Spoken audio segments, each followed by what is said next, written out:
qui va nous permettre d'anticiper un peu quelques sujets et quelques questions que vous pourriez avoir sur le programme French Tech Tremplin Incubation 4. Du coup, Clémence, toi qui as la main, je crois, sur la presse. On vous Yes. rappelle rapidement, du coup, cette liste a déjà été diffusée, hein, mais les incubateurs qui ont été labellisés French Tech Tremplin sur cette saison 4, donc vous faites partie, donc bravo à tous déjà. Merci pour la qualité de vos dossiers. Les experts, si vous avez été sélectionnés, c'est que les experts ont apprécié le contenu de vos différentes offres. Et donc, voilà, dans un premier temps, félicitations. Euh, et donc, pour rappel, très rapidement, donc French Tech Tremplin, c'est un programme qui a été lancé par la mission French Tech depuis 2019 pour renforcer la diversité et l'inclusion au sein de l'écosystème tech. Et donc, qui se base sur un double accompagnement, et c'est là que fait toute la force de ce dispositif, entre des startups dont les dirigeants sont issus de bénéficiaires finaux, comme vous avez les critères qui sont rappelés sur cette slide, mais des allocataires de minima sociaux, des personnes placées sous protection de l'État, des pupilles de l'État, des étudiants boursiers, des habitants des quartiers prioritaires et ou des ZRR.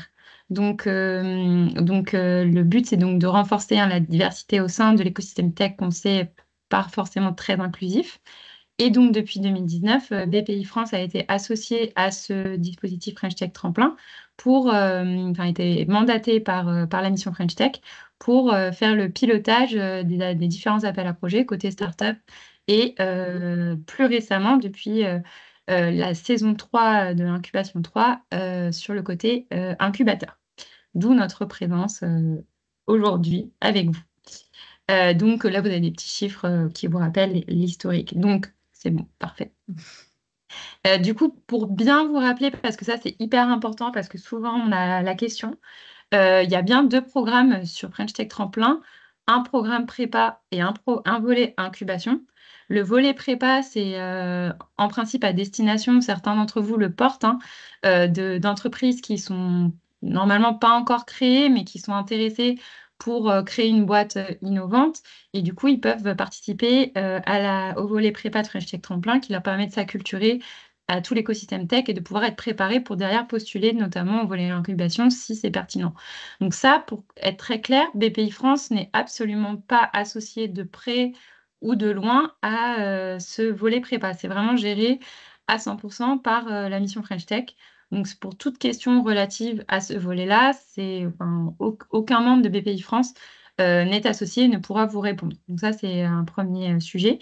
Le deuxième, c'est que du coup, sur le volet incubation, donc, il est gouverné par la mission French Tech et BPI France. Et côté BPI France, pour les anciens lauréats, c'est là où il y a un peu une complexité, c'est qu'on est deux entités à gérer deux appels à projets différents. Côté création, c'est du coup, enfin côté incubateur, c'est côté création de BPI France qui gère l'appel à projet. Donc, avec les équipes qu'on va vous présenter juste après. Et pour les startups, c'est le côté innovation de BPI France qui gère tout le côté appel à projet des startups. Donc tout le suivi, le décaissement de leurs aides, etc. C'est côté BPI France Inno à qui on donnera la parole juste après. Et donc, le programme, il est toujours le même, c'est que ces startups qui sont sélectionnées avec des projets innovants vont être accompagnées durant 12 mois par vos soins, si elles vous choisissent durant le matching qui va avoir lieu prochainement. Et normalement, vous êtes tous dans la boucle pour présenter vos différents programmes aux startups qui ont été lauréates sur la saison 4 de l'incubation 4. Du coup, pour en terminer avec moi, rapidement les équipes ici présentes. Donc, on a les équipes de la création qui sont présentes, donc avec Clémence Grados, si tu veux te présenter rapidement, qui va piloter du coup le dispositif de la saison 4 et la fin de la saison 3. Clémence, si tu es dans la salle. Enchantée, je reviendrai sur le programme à venir. Vous aurez aussi également mes coordonnées en direct si vous avez la moindre question. Euh, voilà. Et je suis Voilà. accompagnée aussi d'Adriana Si tu veux te Navarre. présenter rapidement. Bonjour, enchantée. Donc, je m'appelle Adriana Navarre et j'accompagne également Clémence et Manon sur French Tech Tremplin. et Côté sur d'autres incubateur. côté incubateur. Ouais. Exactement. Et du coup, on passe peut-être à la parole à l'innovation qui, du coup, va présenter la slide juste après. Comme ça, ils peuvent se présenter. Et comme ça, vous distinguez qui appartient côté créa, qui appartient côté inno. Je crois qu'il y a Anne et Anaïs dans la salle. Anne, si tu veux. Alors, moi, c'est Anne Gressier, donc je suis plutôt sur la partie Inno, BPI France Inno, donc on va plus s'occuper des startups. Et je suis accompagnée de Anaïs Pierre. C'est ça. Bonjour à tous. Du coup, je suis également chargée de développement côté innovation et je travaille sur le projet French Tech Tremplin avec Anne. Voilà, et donc pour présenter très rapidement, donc nous, on va s'occuper vraiment de la cible startup. Donc, il faut que ce soit des sociétés innovantes qui viennent d'être créées ou qui ont en tout cas une date de création inférieure à 3 ans, hors auto-entrepreneurs ou micro-entrepreneurs, qui souhaitent accélérer leur développement. Et les projets sont des projets innovants, technologiques ou non, à fort potentiel de croissance à partir d'une innovation ayant trait au numérique, avec une partie numérique. Ça doit répondre aux critères de minima sociaux. On ne va pas y revenir puisque Manon l'a cité juste avant. Et il n'est pas obligatoire d'avoir fait la prépa pour pouvoir faire l'incubation, pour pouvoir postuler à l'incubation. Donc, nous, ce qu'on va accorder, c'est une aide à la start-up, une aide financière. Maximum, c'est 22 900 € pour un projet, donc comme j'ai dit, un projet innovant. Euh, Dans le cadre de cette aide, il y a une partie incubation. Donc, ils doivent nous fournir le contrat avec l'incubateur, qui est de l'hébergement et l'accompagnement pendant 1 an. Voilà, je pense que j'ai fait à peu près. Il n'y a pas de conditions de fonds propres pour les startups. Et les contacts de startups, c'est les chargés d'affaires en région. Nous, moi et Anaïs, côté BPI Francino, on est là en support, en aide pour les cas particuliers. Voilà. Je redonne la main à Manon et Clémence. Merci Anne. Du coup, on va passer au volet qui vous concerne directement. Donc, c'est le volet incubation qui sera géré du coup côté création, donc la deuxième équipe. On commence tout de suite par les contacts. Vous avez une adresse mail générique sur lesquelles vous avez déjà reçu des demandes d'informations, notamment sur les présentations. Mais après, vous avez nos adresses en direct à Manon et à moi. Pour revenir sur l'objectif du programme French Tech Tremplin, comme vous le savez, on attend un certain nombre de livrables sur ce programme-là. On vous a listé ici, mais l'idée est de bien comprendre que déjà la cible d'entrepreneurs qui est concernée par ce dispositif et les lacunes qu'il peut avoir qu'on souhaite venir combler avec ce programme. Donc l'objectif, c'est développer les compétences clés pour le développement de la start-up, de rompre l'isolement du dirigeant, de maximiser les chances pour la levée de fonds, de suivre le programme de R&D de la start-up. Et également d'offrir un lieu d'hébergement, un poste de travail, 1 ou 2 par structure accompagnée pendant cette phase d'1 an d'incubation. Le tout est accompagné d'un soutien financier pour vous en tant qu'incubateur de 12 000 € maximum de subventions par start-up accompagnée. Et on reviendra par la suite là sur le calendrier. Là, c'est vraiment les contours de l'offre sur lequel vous avez répondu lors de l'appel à manifestation de mai-juin de cette année. Pour venir maintenant sur le calendrier à venir, on vous a remis les précédentes étapes qui étaient la période d'instruction et de sélection. Maintenant, on arrive à la période cruciale qui va être la période de matching entre vous et les startups. Cette année, suite au retour aussi qu'on a eu de l'édition précédente, on a prévu une session spéciale organisée par les capitales French Tech de matching entre les startups et vous-même pour présenter votre programme, à la fois en termes de contenu, en termes de format, également en termes